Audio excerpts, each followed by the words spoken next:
You can't make Lord of the Rings on your iPhone. I mean, you can, but it'll stink. Ich sitze hier mit den Headlinern von Wacken 2015, TRANS-SIBERIAN Orchestra und Savatage. Hello guys! Tonight we will play a double feature with Savatage and TRANS-SIBERIAN Orchestra on 2 stages at the same time, which was quite a big project, I can imagine. How long did it take to prepare yourself for that and practice? We've been rehearsing for over 2 weeks, in an arena in Florida, but it was kind of weird because most of the gear was on sea containers on the way to Germany. Normally, we rehearse everything for 4 weeks in an arena, then we go on tour. This time, we worked it all out on paper, and it works on paper, works in the computers, but then we just packed it into the shipping containers, sent it over, we set it up last night, and the first real test will be tonight at the show. It's kind of like, going to the moon without doing any test rockets or anything else. It's just like, okay, get in this capsule, go to the moon, come back. But it's going to be worth it because, Savatage broke out of Europe. TRANS-SIBERIAN Orchestra, the music is so Eurocentric between the influences of The Who, Beethoven, Mozart, all that other stuff, and we wanted to do something special, for Europe. Wacken has become like the cathedral in the world. It's like, for heavy metal. So when Holger said that we could have the first night, both stages, we're just like, it's an opportunity we couldn't pass up. So we decided we would take the risk and just, fly over 20 times more equipment than had ever been over here. An insane amount of pyro, an insane amount of new special effects. I mean, with the TRANS-SIBERIAN Orchestra, you are used to play in front of a huge amount of people, like in Berlin on New Year's Eve, for example, in front of 2 million. But still, are you nervous tonight? Actually, yes, because it's the first time that we've ever played without rehearsing on the gear that we're actually going to play on. It's like practicing in front of 80,000 people. On the new record, you have Jeff Scott Soto on the one hand side and some brand new talent. I mean, how did you get discovered? I grew up playing clubs back home in Texas. I started a blues band, and I ended up playing this pretty big festival at home, and it was filmed and we put it on YouTube. And Chrissy Gorman from the West Coast, One of our singers. She discovered my video. I was 17 years old, and they flew me down, and they really didn't know what to do with me at the time. They didn't know what direction, I was what I could bring to the table. And then they tried me on Another Way You Could Die. And that's when John Oliva and Paul O Neill looked at each other and they were like, okay, I think I know where we can go with this girl. We hired her at 17, and every year she gets better and better and better. And she's on the next the new TSO album, and she's scary great now, and she's so young. I'm just like scared to like how good she's going to be in 5 years. It's just like I'm like, okay, it's time for me to quit.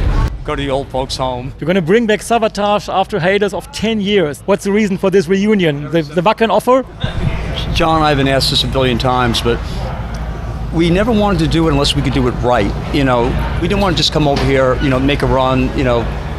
We wanted to do it only if we could have, the big production, have the sound. We want the audience to walk away saying, that was a great Savatage show, or saying, we got our money's worth. And because we have, TRANS-SIBERIAN Orchestra and Savatage together, we were able to really just pour a ton of money into the production and hopefully, give the fans something where they'll just like, wow. You remember the last shows here in Wacken with Savatage? Yeah, absolutely. I guess 98 and 22?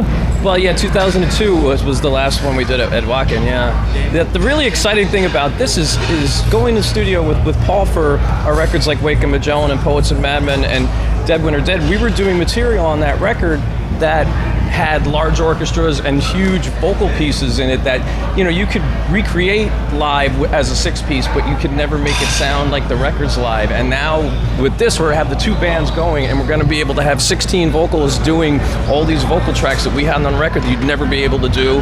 And you have the keyboards and the strings doing all this instrumentation. So we're being able to play Savatage like we never imagined we'd be able to do it, being a 6-piece band. And that is what's going to be one of the craziest things about tonight, is being able to actually go on stage and play that material and be like, wow, this is so awesome. There's a lot of bands I've seen over the years where they have these big chorals that when they play, they either leave them out or they go to a tape. But, both TRANS-SIBERIAN Orchestra and Savatage, there's no tapes, no lip syncing. It's all live. It's exciting to watch someone on a tightrope with a net beneath them.